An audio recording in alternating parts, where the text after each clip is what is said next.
Alright, people, papakita ko sa inyo dalawang bags ng binili kong Infinix. Yung isang bag, ito ay, at saka may yan may laman na box. So, ito may laman din na box.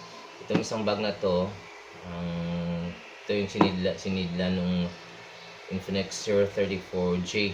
Okay? So, wala nang laman to. Ginamit ko na ang nito, ang cellphone, pati ito ginamit ko na. Pero, ah, kahit nagamit ko na, kahit medyo late na to, I think I have this moral obligation to make, kahit na luma naman itong na to, na medyo luma na ang units. So this has been, as I said, in the market for several months already. Pero ang ko lang sana makatulong ako, no. There are some stores like ito, AudioNet, no, sa isang sikat na sa isang malaking ito mall. Mention ko na lang ha, sa Gaisano, San Carlos, ito galing. Itong dalawang ito. Ayan. So, yung mga cubicles dyan. Ito una ko nabili. Alam nyo, yung question ko dito, tinanong ko na sila, sinabi ko na sila, kung nasa kanila ito, the thing that I already asked them, the thing that is quite odd about the articles with the box is this. Makikita nyo, syempre ito, ang cellphone, nandito itong cellphone na to, ginamit na ng misis ko. Ayan, no. Tinako ko lang. Ayan, so, pagdating dito sa loob, syempre, this, of course, is a recession where you put the charging brick. At saka yung isa, nakikita nyo, lalapit ko. Yung isa, syempre, is for the power cord or charging cord. At saka may isa pang recession dito. Nakita nyo. Ayan, papakita ko sila. This one is recession. This means that there is something that is in here. At alam mo ba nung nawawala? You know what is missing in the box is that yung item here that has been stolen, intentionally stolen by somebody in the store. Sigurado ako niyan that they sell it separately. So ito yung sa type C na ang tawag kaya earphone. Ayan, wala ito. Walang earphone ito. The thing that it is, we'll say this, a type C, and it doesn't have the audio jack, the common audio. Hindi na may ibig sabihin na kapag walang audio jack ay wala ng port. So I check actually in the unboxing and in the YouTube, nakita ko may naman, may audio, anong tawag nga dyan, may earphone naman, no, na libre. So ito, dalawang recessions dito. Tapos itong isa ay walang laman. Okay, sa ito 030, yan sa 030 4G yan. Ayan. So ito yung niya. Itong isa naman is ito yung 030 5G. So nangyari is it still has the wrapping here, plastic wrapping that would how do you call that would give you the impression that this hindi pa nabuksan yung box na tampered with, no? Hindi pa na Pero, pang binuksan doon mismo, tinanong ko talaga, ayan, 035G, nandyan. Okay? So, there are 035G. Ang tanong ko na rin, ayan, dalawang recessions pa rin.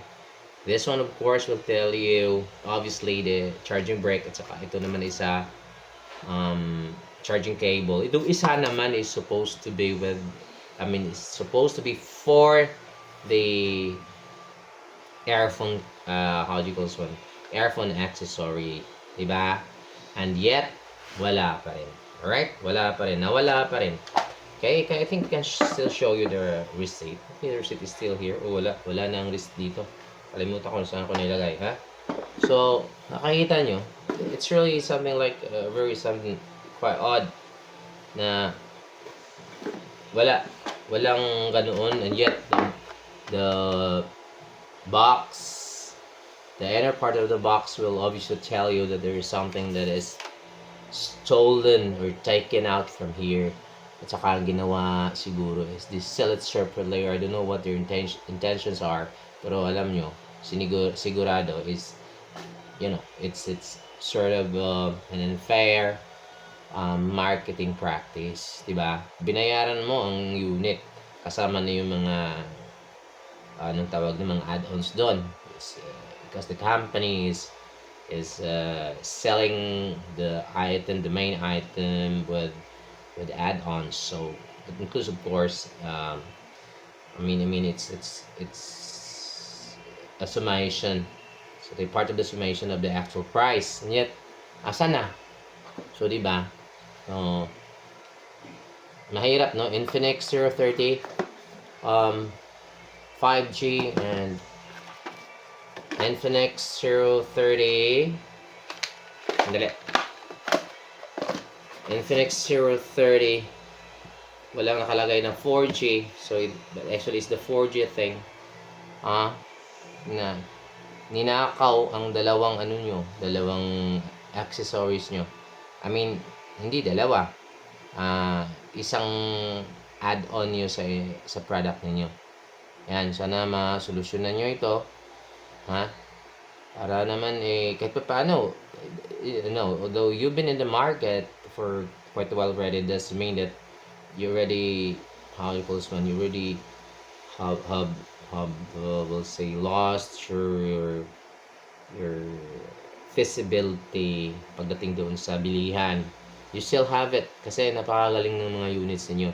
And yet, kapag nagpapatuloy ito, this is going to be making the buyers was disappointed, parang ganun.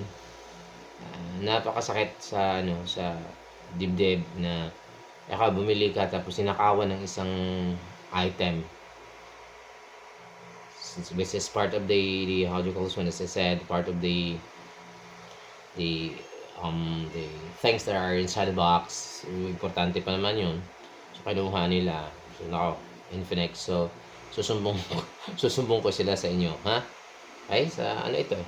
Doon ito sa San Carlos Gaisano. Nabili ko. So, dalawa talaga na binili ko kasi gustong-gusto ko yung 5G at saka 4G. And yet, pare-parehong ninakawan ng headphone. This seem to be an opinion yet. Pero bakit dalawa? Dalawa na nabili ko tapos parehong wala. It's something that is we'll say qualifies to be a big question, di ba? Sige, ayusin nyo ito, Infinix. Baka naman pwede nyo i-reprimand o kaya sanction na. Sanction na yung nagtitinda or sino ba yung pwedeng sanction dito. Wait for a good, we'll say, action or positive action towards this. Infinix. Thank you. Anyway, bye-bye. Andito ang ang receipt. Ayan. Binili ko. Ayan, sa Infinix. Ayan, kinakita nyo, may receipt ako. So, yun.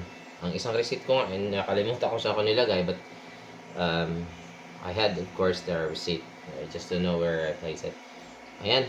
So, Infinix. Sana, bigyan nyo ko ng nawalang item. Hopefully.